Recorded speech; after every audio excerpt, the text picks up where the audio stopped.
Hi, this is Niki in Japan. Welcome to Study English in English of Studio Neko. So today what I'm going to do is tackle part 5 of the TOEIC. So I'm going to have this practice guide for study English in English. As you know, in Japan, a lot of Japanese users study English, and most of the videos that you see in YouTube that are study guides in English are explaining Japanese.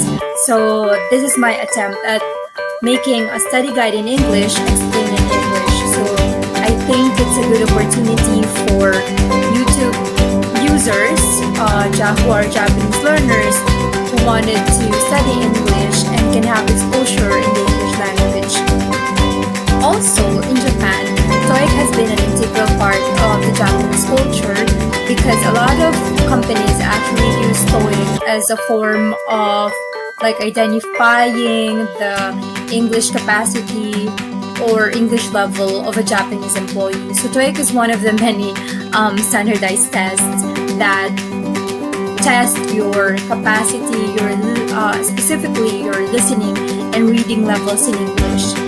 So part 5 is one of the reading parts in TOEIC. So it's fill in the blanks, and usually the key points or the blanks here pertain to grammar. It checks collocation and vocabulary.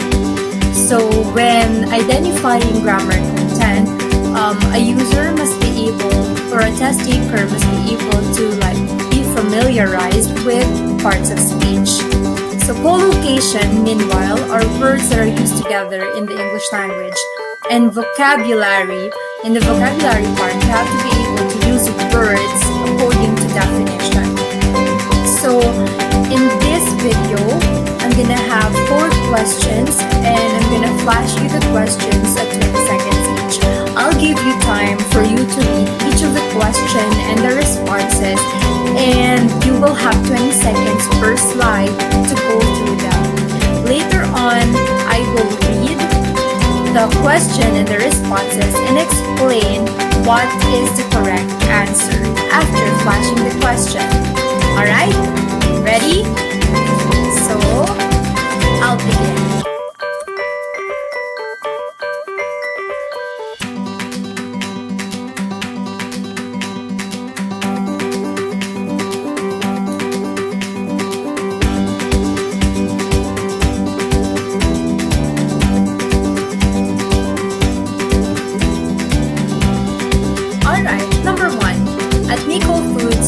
That healthy food is blank important to consumers. So here we have options A, increase, B, increasing, C, increased, D, increases. So for your information, a consumer is someone who buys and uses products and services. So you can say that, for instance, if you buy at a supermarket, you are called a consumer because you buy products at a supermarket. Alright, so going back to the question here, you have the blank before the word important. So as you know, important is an adjective. It describes what healthy food is. So the most appropriate response here, the most appropriate word would be an adverb. So the only adverb among the choices is letter B, increasingly. So A, C, and D are all verbs.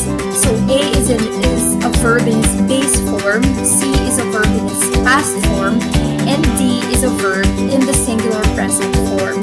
So obviously you want a word that describes an adjective, and that is only described for an adverb. So the correct answer is B, increasingly. Alright? So now let's move on to number 2.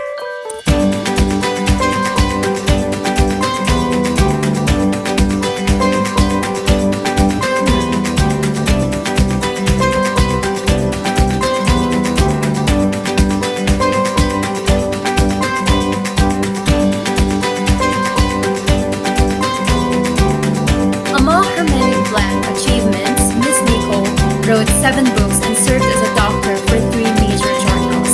A. Remarking, B. Remarked, C. Remarkable, D. Remarkable.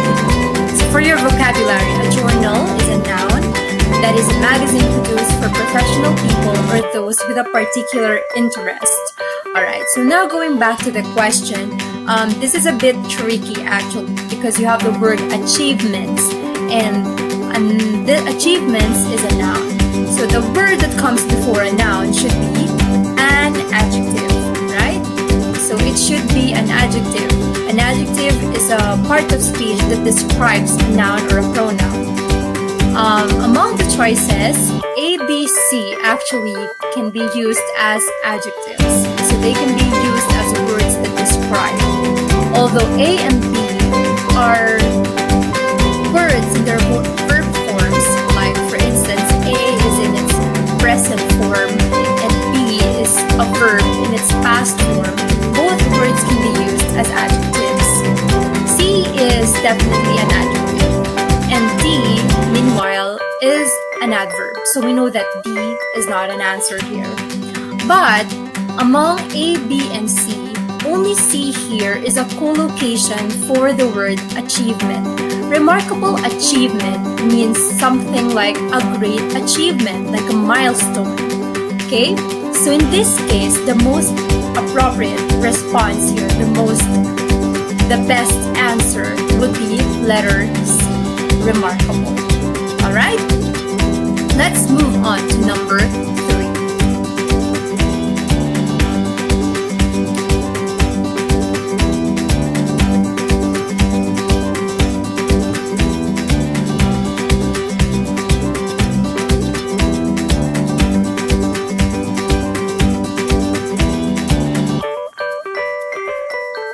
Number 3.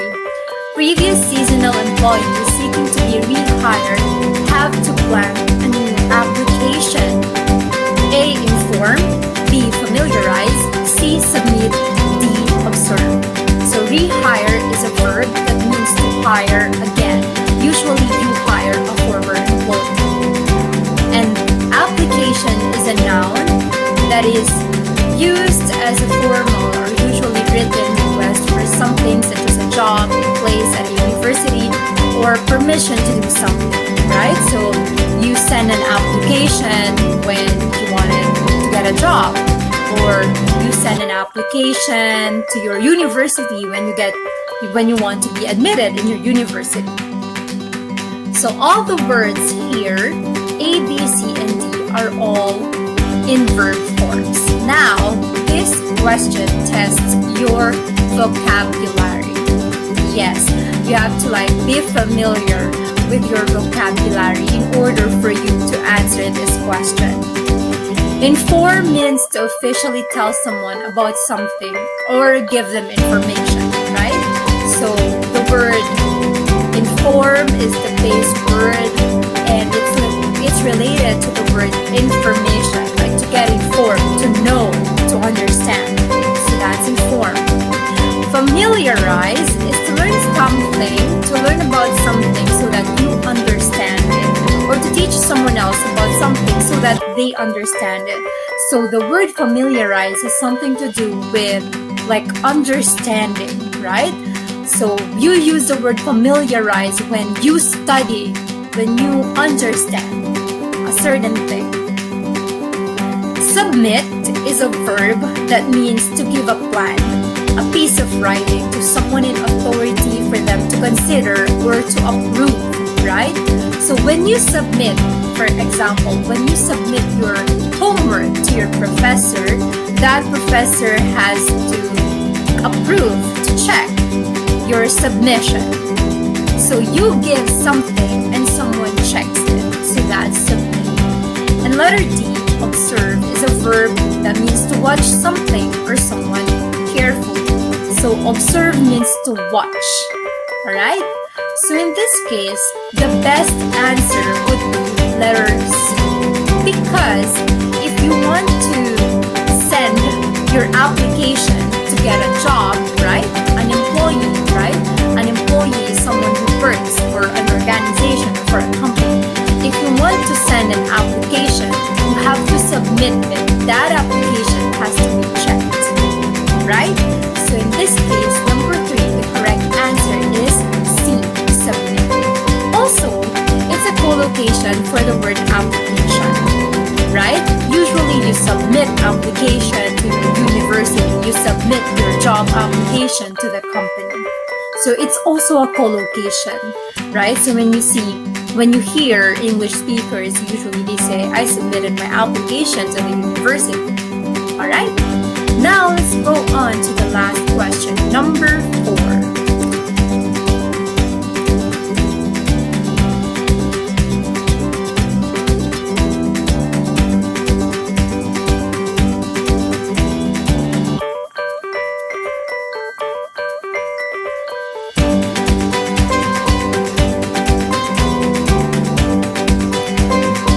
Number 4, blank the heater is set too high, the plastic materials inside the room may be ruined.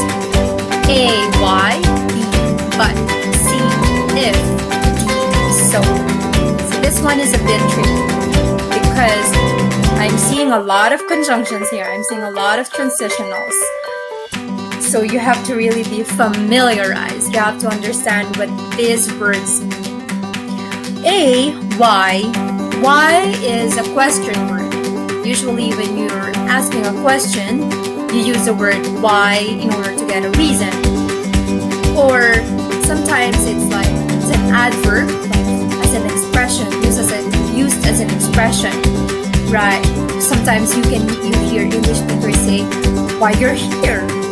That's like an expression that says, oh, you're here, right? So it's an exclamation expression. In this case, why is not an appropriate answer because why is usually used to introduce a question. And obviously this is not a question. This is not also an exclamation. So why is not a rhetorical response here. It's not a rhetorical option. B, C, and D are all conjunctions. Although B, but is used to connect two statements or phrases when the second one adds something different or opposite to the first statement. In this case, we have two clauses, we have two statements. The heater is set too high and the plastic materials inside the room may be ruined. So those are your two statements. In this case, but is not the best option because you use but when you have two opposite statements, when you have two opposing statements, two statements that have opposite meanings. In this case, when you have a heater set too high, the natural effect would be something may be ruined. So these are not two opposing statements. So but is not a good answer for this. C, if. If is a conjunction that is used when talking about something that might happen or something that is true or something that might have happened. So if is used when you have a statement and you have the effect, which is what we're talking about in number 4. So your statement is the heater is set too high and the effect may be plastic materials get ruined. So that's why C, if, is the correct answer for number 4. When you have a conjunction so, you use it to say that someone does something because of the reason just stated. Normally, before using so, there's a cause. In this case, you don't get context. There's no context of what's the cause. So is not a good answer here because I'm not seeing a cause before the blank. Alright? So there goes the last question for this video. I hope you got a lot. You got something from this video and you learned a lot from studying English in English. So good luck with your TOEIC exams.